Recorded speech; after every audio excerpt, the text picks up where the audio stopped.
Hey guys, I just want to preface this video by saying that my uploads are becoming less frequent, and that's because of I've been busy, and there's also been like internet downs at at Australia. The internet's very slow, so yeah, I haven't been uploading for a while. But yeah, anyways, hope you enjoy the video, and I'll see you then.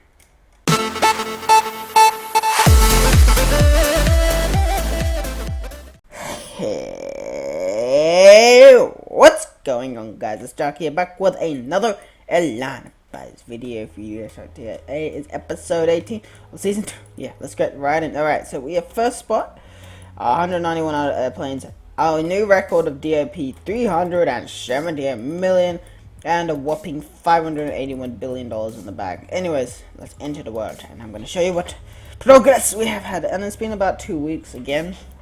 Nothing eventful really has been happening, so yeah. Now, one thing eventful that did happen is we now fly to America. That's right. Look at this. You see this? That's America. Yeah. We fly with our 747 SPs, at 21 of them. And yeah. So yeah, that's happened. We're flying to America now. Surprised the flying cows are trying to compete with us. By the way, about the flying cow, he is creeping up on us as I expected, and he's almost second. He's third now. He's about to take out what's his name, Starfly, but we are now more than 100 billion above Starfly. Almost 200. Jesus, almost 200 billion above Starfly. One thing that's happened though is our daily distance has dropped because of our replacements. Talking about replacements. We now do not own any Illusion 18Ds, they completely replaced. I am in the midst of replacing my DC-850s. And yeah, I've got some DC 910s on order, replacing Caravel 12s. Actually, I've only got 2 left, I should replace them right now. But yeah, I've been replacing a lot of airplanes with the L1011 ones, which have stopped coming in because I've ordered some L1011 250s, which have slightly longer, a lot more longer range, like 900 more miles of range. And I've ordered, I haven't ordered anything else. What I'm waiting for though is a 757-200 for the what is it, the TU-114 replacements, because that's what's replacing them. Anyways, 2 more Caravels left. These things are probably the most inefficient airplanes in our fleet right now. They're like the same fuel flow as a TU-204, which is way more than an A320, and they're the size of a DC-910. That's why I'm replacing them with the DC-910s, which have, the fuel flow is not great, but it's still way better than this one. So yeah, we can directly replace them. They have 1 more seat capacity, and they have 300 more miles of range, and they also have like 30 knots more speed, top speed of course. Alright, there we go, our last DC-10, we're replacing DC-1010, replacing DC-910, what am I saying? Replacing our last Caravel 6N, which now we can sell. And I've had to do this to my Illusion 18s. Also, yeah, my entire 707-120 fleet got replaced, if I didn't say that last episode. But yeah, we've been on that replacement grind now. Just whenever you have airplanes, we are replacing them. Anyways, so aircraft and figure cabin layout. Yes, now I can delete the Caterpillar for 6N. Yeah. Alright, so one thing I'm looking at ordering is because there's no replacements for our Yukons right now, and I don't seem to be going at places more than less than 6,000 feet of runway. So I found a good replacement. Oh, by the way,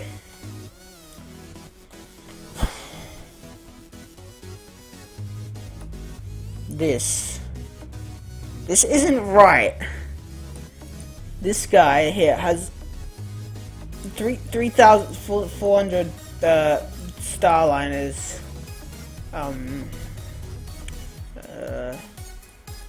Let's put it this way: he has more Starliners than any of my planes combined. Any of Starfly's planes combined. He has as much Yukons as I have airplanes. This is depressing that people actually do this. Oh wow. Anyways, that is, yeah, that is why we are gonna lose our spot. Also, there is one other airline who might take us. Good old 777. You remember this guy, right? Yeah, he's fourth now. He's been climbing up those ladders with these 6 different types of aircraft, which make up his entire fleet, which is 4,200 airplanes, which is quite insane. He might overtake us as well, so we might go back to our initial 3rd spot. Yeah, he has 60,000 airplanes now. Anyways, so yeah, the DC-1015. This airplane is going to probably replace our CL-44 Yukons. I don't know why we should replace them, but we should, because I think they're piston. I don't want any piston aircraft. Actually, no, I don't think they are, because I know the Britannia wasn't, and that the CL-44 is a predecessor of the Britannia, so yeah. Anyways, this is the DC-1015. It has the same ranges as the Yukon 4,300, but it's got an incredible 6,180 foot runway minimum takeoff. Its fuel flow is a bit greater than the other DC-10s. Actually, is it? I don't think it is. Because this thing seems like quite a decent airplane. Even though it is smaller, it's not like it's already far bigger than the... Yeah, it is actually less. That's interesting. I'm going to be ordering these guys right now. I'm going to be ordering 50 of them. Actually, yeah, let's do this. We're going to configure cabin layout for the DC-1015. What I'm going to do is I'm going to order 50 more DC-1030s, and then by the time they start coming in, our CL-44s will be getting quite old. Then that's when we're going to get the DC-1015s. Alright, where's the DC-10? DC-10, there we go, DC-1015, create new configuration, and DC, go away, DC-1015, reclass, there we go. First class, let's do, the 8 again, let's do 36 for this one. 36, where is 36? My brain. Right, and I wonder if we can get that 300. Yeah, we can get that, but it would be a bit cramped. Let's do the 280. So it'll have as much seat actually. Let's do the 290. But I want to get a number that's divisible by, like, you can get divisible by 7. So yeah, let's do 280. Because I like, this is how I work, like, if I know that if it's divisible by 7, because when you add a flight, it adds it per day. And that, I mean, when you add a flight, you add it per week, and it's divided by 7 to get the daily flight. So if you put a plane with 350 seats on one weekly flight, you'll get 50 weekly seats. So, I mean 50 daily seats. That's what it counts at. That's why I put like all my A340s, A330s, 777s. I've always put them 350. So, also the A300B4 has a divisible by 280, this will give me 40 seats every time. Okay, so that's why, yeah. And DC-930s, I know they're quite good, but the thing is, I'm not really expanding much more anymore. I think we've reached almost our peak expanding. Obviously not in this place, so this beautiful little country with a lot of stage, with a lot of demand as well. So that's why I like to fly that. I got a flight to Hawaii, by the way, but that's from CCU with a 747-200. Yeah. Okay, so let's do that right now. Order some DC-10s and 15s and 30s. Apparently, there's such thing as a the L1011 150 and the 50, but they haven't added much. I remember thinking of buying the L1011 500, but thing is with that is it's small. Anyways, we already have planes to cover that. It's the exact same range actually. It is identical to the DC-1030's range, but it's small, so we don't really need that. So yeah, anyways, yeah, if you didn't know, I ordered some L1011 250s. And there's one thing I noticed, I should have ordered the 200 because of the runway length, but I don't know, I could cancel them. I only ordered 50. The L1011 250s have a 9,000 foot runway length, which is, you can deal with it, like, it's the same as the Tupolev, so, you know, it's not such a big deal. But anyways, let's order some DC-10s. Alright, going on? Oh, it wasn't loaded. Alright, okay, let's buy some DC 1030s. Which one should we choose? I think we should go with the one, yeah, this is the one I went with before. The one with the shortest runway length, so we can land at places that we have to replace the DC 850 with. This is why I got this thing. I haven't done anything else besides replace some 707 120s with this. Just been replacing DC 850s. Anyways, let's get some DC 1015s now. Where are they? Here they are. Buy. They're on pre-order still, so they're gonna be coming in a while. Just that runway length. I just. Alright, there we go.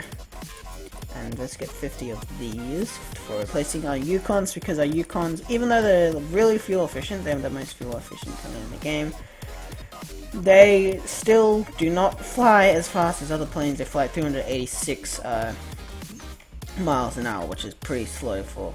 I mean, yeah, it's faster than a car or anything, but it's still pretty slow, trust me. You don't want an airplane that does only 386 miles an hour, because it's like 2/3 the speed of a conventional jet, so yeah.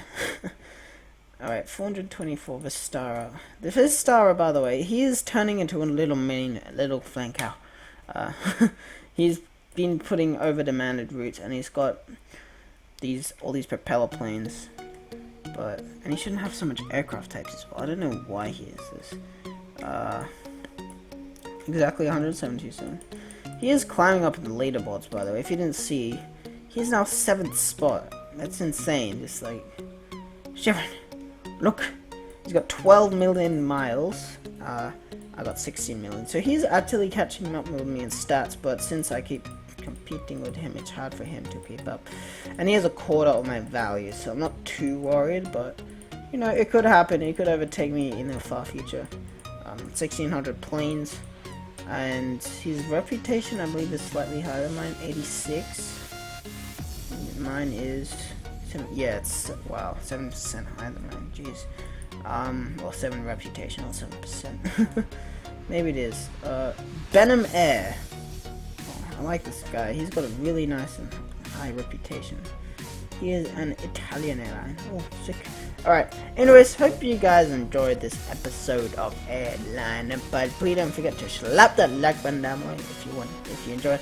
And please don't forget to subscribe if you want to see all my future episodes on this series, and maybe other series like Airline Empires Season 3 or other games even. Anyways, I'll see you guys next time, and bye-bye.